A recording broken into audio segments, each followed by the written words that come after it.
राधे राधे, जय श्री कृष्ण सभी को। देखिए, आज से श्राद्ध पक्ष शुरू हो चुका है और श्राद्ध पक्ष शुरू होने के 1 महीने पहले से ही हमारा हृदय विचलित हो उठता है। देखिए, वैसे तो हम कहते हैं कि मेरा भारत महान, लेकिन क्या सच में मेरा भारत महान है? ये सोच कर देखिए कि हमारा समाज आज किस तरफ जा रहा है। अगर मेरा देश महान है, अगर मेरा भारत महान है, तो उसमें क्यों है वृद्धाश्रम?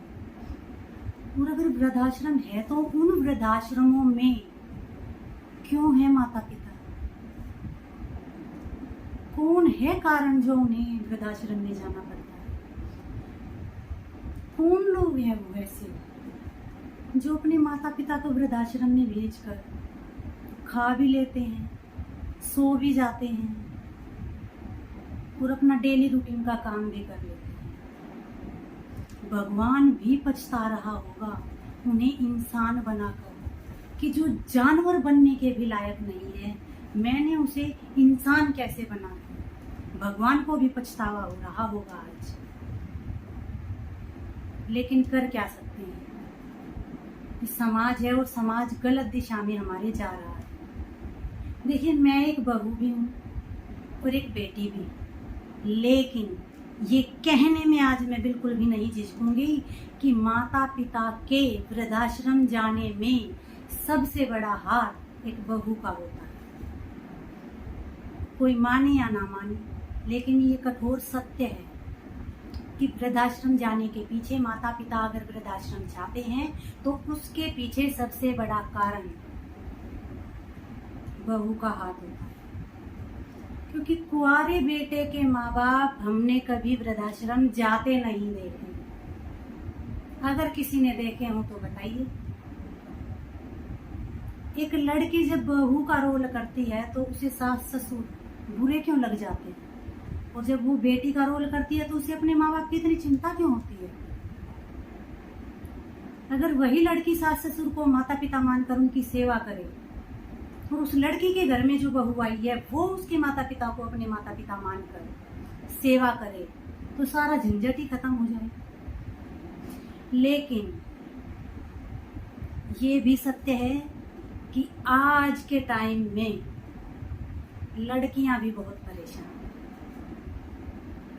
कुछ सास ऐसा रोल निभा जाती हैं जो निंदनीय होता है, जिसे सुनकर हृदय बहुत विचलित होता है। तो हम तो यही कहेंगे, देखिए, ये सास बहू का रिश्ता कुछ खट्टा कुछ मीठा होता है, तो मैं चाहती हूँ कि थोड़ा सा सास झुके, थोड़ा सा बहू झुके। झुकने का मतलब है थोड़ा सा सास समझे कि वो बहू नहीं बेटी है, और थोड़ा सा बहू समझे कि वो सास नहीं, अब वही मेरी माँ है। तो ये खट्टा मीठा जो रिश्ता है, इस खट्टे में से खटास को निकाल कर बाहर करिए और सिर्फ मिठास को अपने जीवन में रखिए। सोच कर देखिए कि जो आज टाइम है, आज के 20 साल बाद क्या टाइम होगा। आज मैं एक बहू हूँ, एक बेटी हूँ, लेकिन कल को जब मैं सास बनूंगी तो बहुत बुरा टाइम आने वाला है। उन माँ बाप के साथ बुरा औलाद कैसे कर सकती है जो अपनी सारी खुशियों को निछावर कर देते हैं। बच्चों के लिए माँ बाप हर एक खुशी को छोड़ देते हैं, अपना जीवन लगा देते हैं, उनके लिए कमाते हैं, उन्हें बड़ा करते हैं, अच्छे स्कूल में पढ़ाते हैं, अच्छी शिक्षा दिलाते हैं, यहाँ तक कि अब तो अब्रॉड भी भेज देते हैं। मरने तक में बच्चे नहीं आ पाते। फोन पे देख लेते हैं, वीडियो कॉल पे देख लो जी ले जाओ, क्योंकि आने में तो बहुत टाइम लगेगा, तब तक बॉडी को हम रख नहीं सकते हैं। वो अपने इस सुख को भी छोड़ रहे हैं कि बच्चों तुम खुश रहो, कामयाब हो जाओ, सुखी रहो, तुम्हें विदेश में रहना है, तुम रहो, तुम खूब खुश रहो। तो बच्चे क्यों नहीं समझते हैं इस चीज को? बच्चों को भी तो समझना चाहिए। हमसे ये समाज देखा नहीं जाता, हम बहुत परेशान रहते हैं। हमारे पापा को गए 16 साल हो गए हैं, लेकिन हम आज भी उनके लिए ऐसे रोते हैं जैसे वो कल ही गए हों। तो फिर वो कैसे लोग होते हैं जो जीते जी माँ बाप को वृद्धाश्रम भेज देते हैं? ये समझ से बाहर है, हमारी समझ में नहीं आता है। कौन लोग हैं ये? किस दुनिया के हैं? क्या इंसान नहीं है? क्या फीलिंग्स नहीं है उनके अंदर? बहू बेटा इतने कठोर कैसे हो सकते हैं कि माँ वृद्धाश्रम में है? देखिए, अनिरुद्धाचार्य जी महाराज ने वहाँ माताओं का रहने की व्यवस्था की हुई है, हम उन्हें सुनते हैं। 250 से ज्यादा माताएं उनके आश्रम में रहती हैं। वो उनके परिवार वालों को कॉल करते हैं कि कितने परिवार ऐसे हैं जिन्हें वो कॉल करते हैं कि आपके माता पिता अब माताएं, आपकी माताएं रहती हैं वहाँ पर, पिताओं का वहाँ पर नहीं है प्रबंध।